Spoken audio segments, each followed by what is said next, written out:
Hi, this is the 13th Wolfman, and this is part 3 of the Evolution of Evil. In the 1960s, in the 1950s, we were introduced to British horror. In the 1960s, we were introduced to Italian horror. Euro horror was starting to run rampant in America. We were getting a lot of really cool movies. Mario Bava gave us a few. Black+Sunday, Black+Sabbath. Planet+of+the+Vampires, just to name a few. But we were also getting a lot more than just monsters and atomic, like we did in the 50s. 1960s, man, we were getting just a little bit of everything. We got The Beast from Yellow Flats. We got Nightmare Castle, Keep My Grave Open, Bloody Pit of Horror.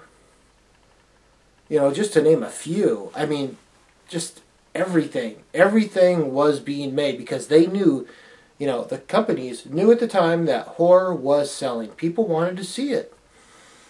And you also got movies like Hot Rods from Hell, about teenagers that just basically terrorize this poor family while they're on their vacation. It basically is, you could almost say it was just kind of like before Duel.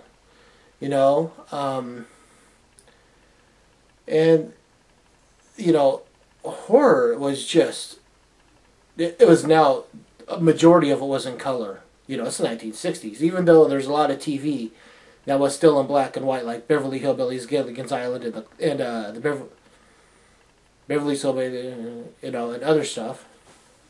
Leave It to Beaver, My Three Sons. They still were putting out horror, but they were starting to put it out in color. And the 1960s also gave us a lot of Vincent Price. Vincent Price was around in the 1950s, and that was cool. But we also got him during his Roger Corman era in the 1960s, when he was doing stuff like, The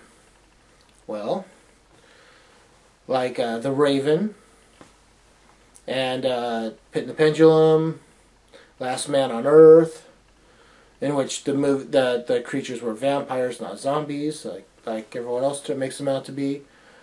House on Haunted Hill, 13 Ghosts. No, he wasn't in 13 Ghosts? But House on Haunted Hill is actually a personal favorite. So we got the Vincent Price era. Vincent Price was doing really, really well. And then at the same time that Vincent Price was coming out with his, Gothic style movies, you had Hammer putting out their Gothic style movies, and Vincent Price never worked for Hammer, so you had a lot of Peter Cushing and Christopher Lee movies coming out. They were in everything.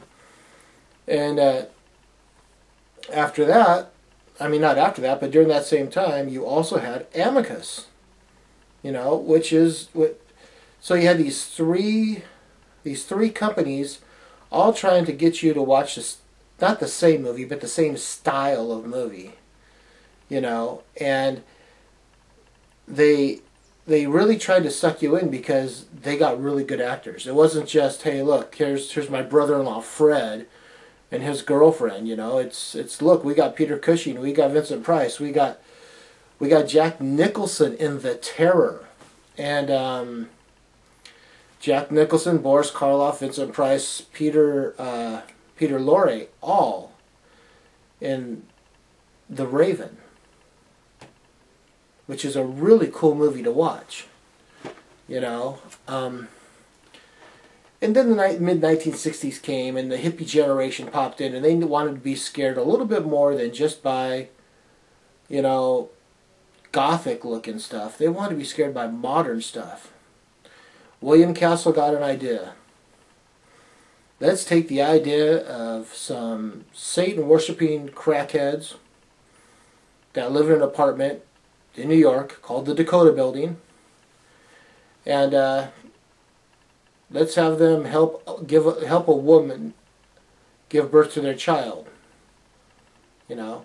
This basically was the basic plot for Rosemary's Baby. Now, William Castle, as we all know, with the Evolution of Evil, he was a shock, you know, he was basically a shock jock. He really tried to just get you to jump out of your seat.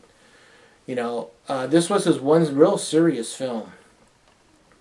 And he took it seriously. So he didn't direct it, but he produced it. They got Roman Polanski and Mia Farrow, you know, to star. You got Roman Polanski directed, Mia Farrow starred in it, and it was a great movie.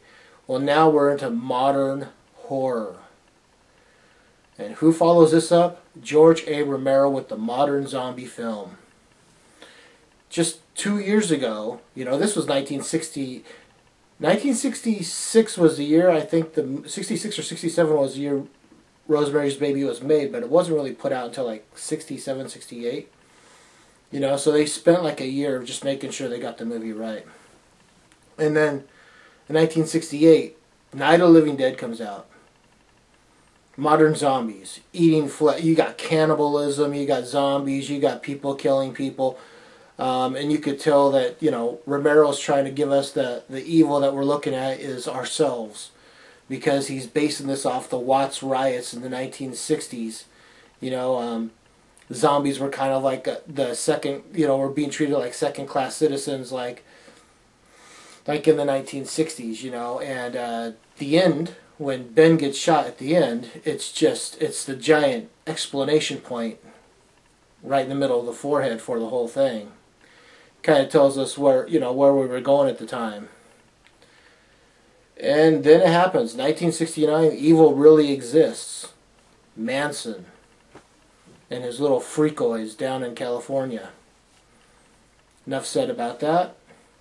I will catch up with you in the 1970s for the Evolution of Evil. I am the 13th Wolfman. I'm on the prowl.